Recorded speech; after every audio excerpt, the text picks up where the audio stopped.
What's going on, guys? Today we're going to talk about a fragrance from the house of Versace, or Versace. I don't know how the heck you say it. Everybody knows about this fragrance, but well, we're almost in 2026. In 2025, is this sucker still relevant? Strap up. Let's go for that ride. We got to talk about it. Okay, for two.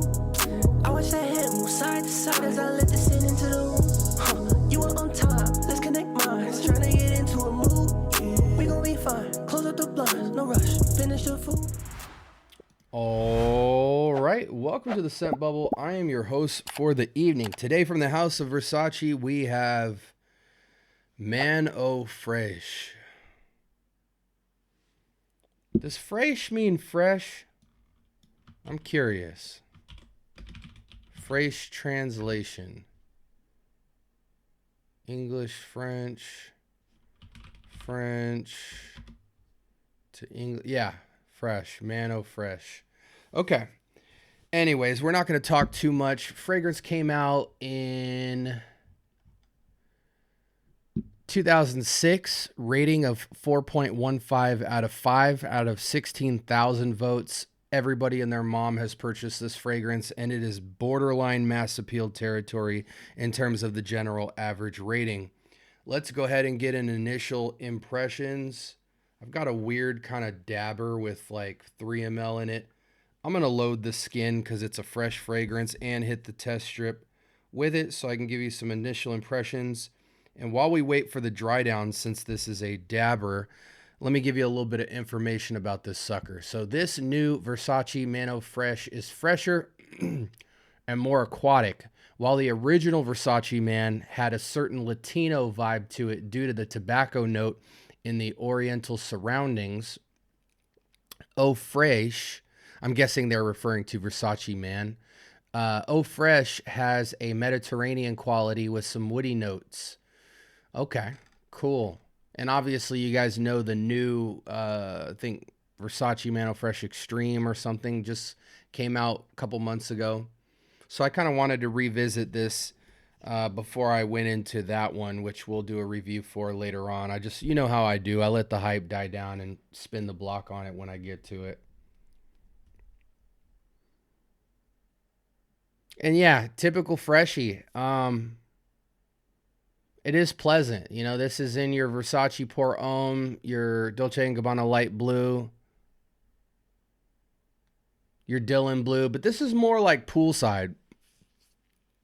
The Fragrance Apprentice, I remember vaguely talking about this, expressed that this is very much like getting out of a pool. You're dripping wet. The pool water's kind of hitting the floor, you know, the cement flooring, and you kind of get the wetness from that, the chlorine, the pool water. And the bottle is very much reflective of that. You know, the branding and everything is made to look like the inside of a pool, you know, with the little blue circular geometry, you know, that glossy pool water look.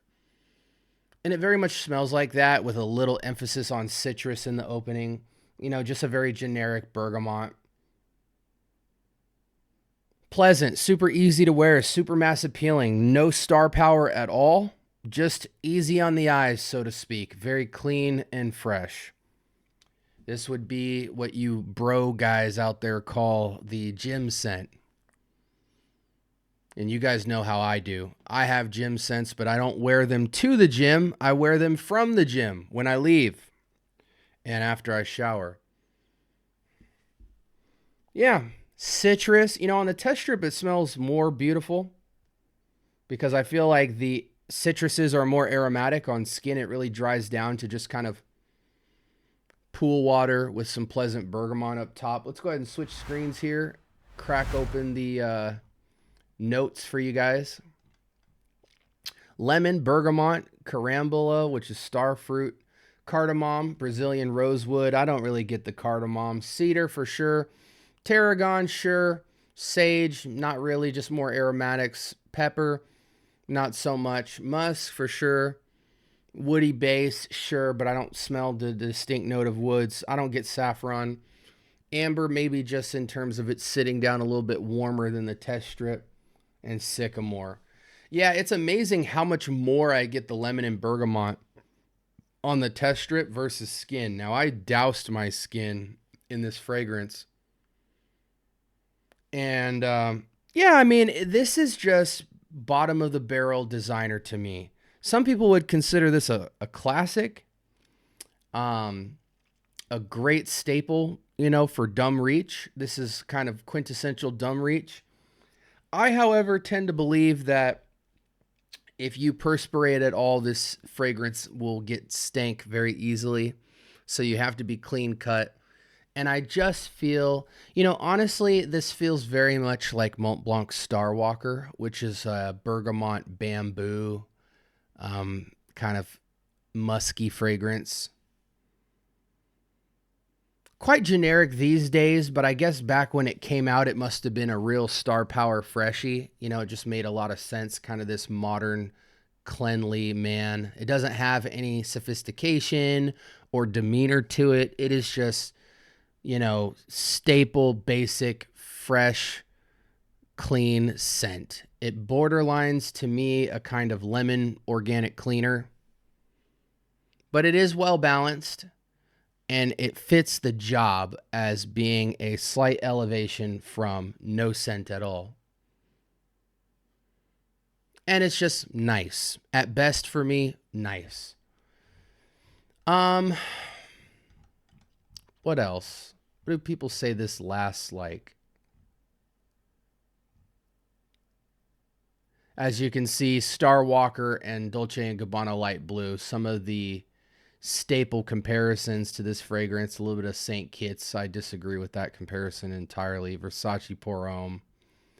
Yeah, you know, this got a lot of hype. I wish I could, maybe we might have to do a little bit more of a dive into the Versace line later on. But for me, this just gets a solid 7 out of 10 for me. Average, dumb reach, clean and nice. If you're somebody who doesn't own fragrances at all, this is a great entry-level fragrance to get into. I'm going 10 sprays plus just to get the longevity I'm looking for out of it. Spring, summer, I feel like the elements would destroy a fragrance like this. You know, rain, wind, snow. You know, in a light breeze, this could be very, very nice. But, you know, this almost kind of is like a watered down fresh lemonade. You know, maybe if you just had a glass of ice water, you squeeze some lemon juice in it, that initial waft that you would get from the chillness of the water and the lemon essence would come through. That's what you get. Nothing really to write home about, just very straightforward. Not going to say too much else about this fragrance. I give it a 7 out of 10, 10 plus sprays. To me, it's quite unisex. Again, it imitates kind of like a really nice organic lemon cleaner. It's not very lemon pledgy. I do want to put some respect on its name, that kind of poolside, you know, poolside lemon water in your hand kind of vibe is what I'm getting from this. It doesn't go into too much of a synthetics or anything like that. Again, very, very, very similar to Mont Blanc Starwalker. So if you want to go slightly off the beaten path, I would definitely cop Starwalker, but not because it's any better of a fragrance, just because it might not be as familiar to the nose as other fragrances. I do feel like this is a touch brighter than Starwalker. Starwalker feels a little bit more office safe, but they're both clearly going to be office fragrances. Casual at best. Clean cut man, not really upscale at all. But I mean, obviously with a fragrance this inoffensive, you could dress it up if you wanted to, but the fragrance wouldn't really be complimenting you. It would just kind of smell like a glorified shower gel at that point to me, you know, just something kind of lemon bar soapy type of feel. Price point on this these days, I mean, everybody and their mom sells this fragrance, so on different auction sites and discounters, you could probably get it quite cheap. Joma Shop is selling it for, let's see, Man Eau Fraiche. Let me look this up. Eau Fraiche. Never know how to spell this sucker. Yeah, so you can get a tester 100 ml for $35. The 6.7 is 75, so it's very well priced. It's maintained its price, I believe, just due to the name. You can get it in so many different sizes. Perhaps it might be time that we upgrade to Eau Fraiche Extreme, just due to this being super average, but it's not bad. I can imagine when it came out during its time, it would have been somewhat modern in terms of just its very straightforward approach to cleanliness. But if you're looking for star power or anything impressive from a fragrance standpoint, this is not where you would look, but it is, well balanced. And I do own Star Walker, and I do wear Star Walker from time to time, just when I want a little boost of fresh cleanliness.